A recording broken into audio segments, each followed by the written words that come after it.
이강인의 파리 생활이 종착역에 다다랐습니다. 챔피언스리그 우승을 거머쥔 파리 생제르맹이 선수단을 개편할 것으로 점쳐지면서 확실한 2명의 방출 명단을 공개했습니다. 프랑스 매체 최고의 공신력을 인정받는 프랑스 레퀴프는 PSG가 이강인 곤살로 하무스의 올여름 이적을 허용했다. 두 선수 모두 이번 시즌 출전 시간 적었다.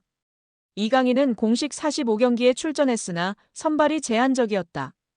특히 유럽축구연맹 챔피언스리그에서 4경기에 선발로 나섰다. 16강 이후에는 단 한 번도 선발 출전이 없다고 보도했습니다. 여기에 정말 미쳐버린 이강인 선수인데요. 파리 생제르맹에서 맹활약 중인 이강인 선수를 객관적으로 평가한 지표가 축구 커뮤니티에서 화제가 되고 있습니다. 파리 생제르맹에서 뛰었던 선수들 중 한 경기에서 키패스 7회 이상 기록한 선수는 총 4명입니다. 모두가 알만한 월클인 선수들밖에 없습니다. 네이마르, 디마리아, 메시, 사라비아 선수인데요. 이 중 네이마르는 3회나 기록할 정도로 파리 생제르맹에서 키패스를 뿌리는 역할을 담당했었습니다. 그리고 이제 이강인 선수가 추가되었습니다. 심지어 이번 시즌만 2번째입니다. 지난 2024년 시즌에서 키패스 7개를 기록했고 올 시즌 생테티엔전에서 키패스 7개를 기록하며 네이마르 선수에 이어 2번째로 많은 한 경기 키패스 7회 기록 선수가 되었습니다. 여기에 축구 통계 매체 후스코어드닷컴은 공식 SNS를 통해 이번 시즌 유럽 5대 리그에서 90분당 가장 많은 찬스를 만들어낸 선수들을 발표하며 이강인의 성과를 주목받게 만들었습니다. 유럽 5대 리그는 프리미어리그, 라리가, 분데스리가, 세리에 A, 그리고 리그앙을 포함하는데요. 이 5개 리그 전체 선수들 중에서 90분당 기회 창출이 가장 많았던 선수는 바이에른 뮌헨의 마이클 올리세로 90분당 1.23회로 1위를 차지했습니다. 그 뒤를 이어 아스널의 부카요 사카가 1.09회로 2위, 맨체스터 시티 이적이 확정된 라얀 셰르키가 0.97회로 3위를 기록했으며 바르셀로나의 초신성 라민 야말이 0.88회로 4위에 올랐습니다. 이어 5위는 파리 생제르맹에서 뛰고 있는 이강인이 차지했습니다. 이강인은 90분당 0.86회의 기회 창출을 기록하며 그의 정확한 킥과 남다른 시야가 동료들에게 많은 기회를 만들어주는 역할을 했습니다. 열거된 선수들이 현재 세계 축구계에서 촉망받는 유망주이거나 세계 최고 중 한 명으로 꼽히는 선수들인데요. 이강인 선수의 잠재력, 천재성을 다시금 확인할 수 있는 상황입니다.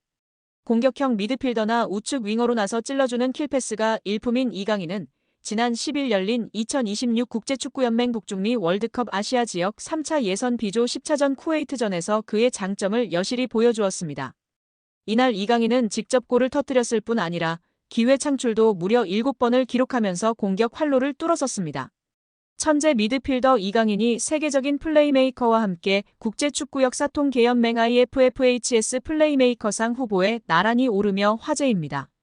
IFFHS는 지난달 말 공식 홈페이지를 통해 이강인, 리오넬 메시, 케빈 더 브라위너, 주드 벨링엄 등으로 구성된 2024년 월드 베스트 플레이메이커 후보 15인을 발표했습니다.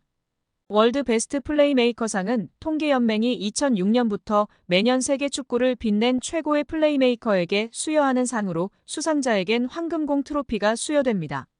세계 축구 전문가의 투표로 최종 수상자를 선정하며 통상 연말에 수상자를 발표하는데요. 역대 수상자 면면은 화려합니다.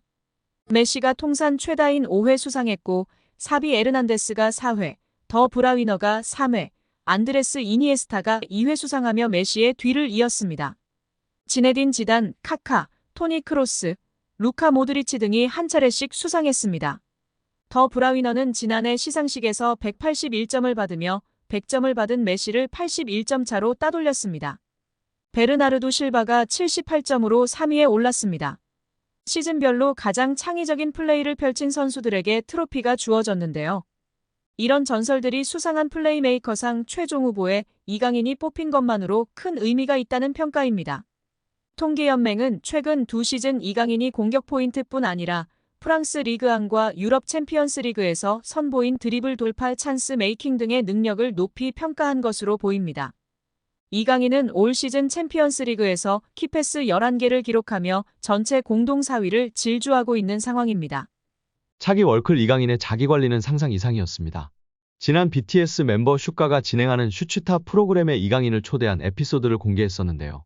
다시금 이강인의 자기관리가 이슈되며 재조명되고 있습니다.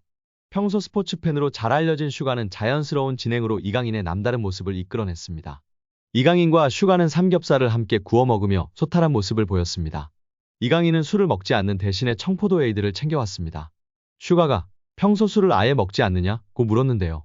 이강인은 태어나서 술을 아예 먹어본 적이 없다. 어렸을 때부터 술을 먹으려는 생각을 해본 적이 없다. 입에 살짝 대본 적은 있다. 부모님이 먹으라고 했는데 엄청 쓰더라면서 웃었습니다. 자기관리가 철저한 프로선수도 비시즌에는 맥주 한 잔씩 하면서 스트레스를 풀기도 합니다. 이강인처럼 술을 아예 입에도 대지 않는 경우는 드문데요. 이강인은 저는 단 것을 좋아해서 청포도 에이드를 가져왔다. 한국 휴가 와서 가장 많이 먹은 음료수다. 평소에는 청포도 에이드를 먹으면 다음날 무거운 느낌이라 최대한 피한다고 밝혔습니다. 청포도 에이드조차 이강인에게는 엄청난 일탈인 셈이었습니다. 소년 시절 슛돌이로 유명세를 탄 이강인은 일찌감치 스페인에 조기 유학을 갔습니다. 청소년 시절부터 외국에서 치열한 경쟁을 펼쳤습니다. 이강인은 어렸을 때부터 BTS의 슈가는 나도 운동선수가 꿈이었다. 농구를 오래 했다. 예술과 체육은 묶여서 간다. 비슷하게 대중에게 평가를 받고 원치 않는 비난도 받는다. 팀의 팀으로 싸워서 이겨야 하는 삶이라며 이강인의 말에 공감했습니다. 스페인에서 힘들었던 순간을 묻자 이강인은 스페인에 가서 한국으로 돌아가고 싶다고 생각한 적은 없다. 어렸을 때부터 프로 데뷔가 꿈이었다. 또래에서 항상 잘하는 선수였다. 프로에 데뷔하고 너무 좋은 선수들이 많았다. 17에서 18세가 최고 힘든 순간이었다. 프로 선수가 쉽게 되는 게 아니구나 느꼈다고 고백했습니다. 이어 슈가는 이강인에게 자신에게 있어 고 유상철 감독은 어떤 사람이냐고 물었고 이강인은 저한테 첫 스승님이자 첫 감독님이다. 저한테 되게 잘해주셨다. 지금 기억해보면 별거 아닌 걸로도 신경 많이 써주시고 저희 부모님한테도 축구를 해외 나가서 배우는 게 좋을 것 같다고 말해주셨다며 너무 감사한 분이고 월드컵 뛰는 것도 보시고 좋은 팀으로 이적하는 것도 보셨으면 좋았을 텐데 너무 아쉽다는 마음을 드러냈습니다. 그러면서 마지막으로 감독님 뵀을 때 제 경기를 엄청 보고 싶어 하셨다. 몸 건강 때문에 못 오셨는데 그것도 너무 아쉬웠다.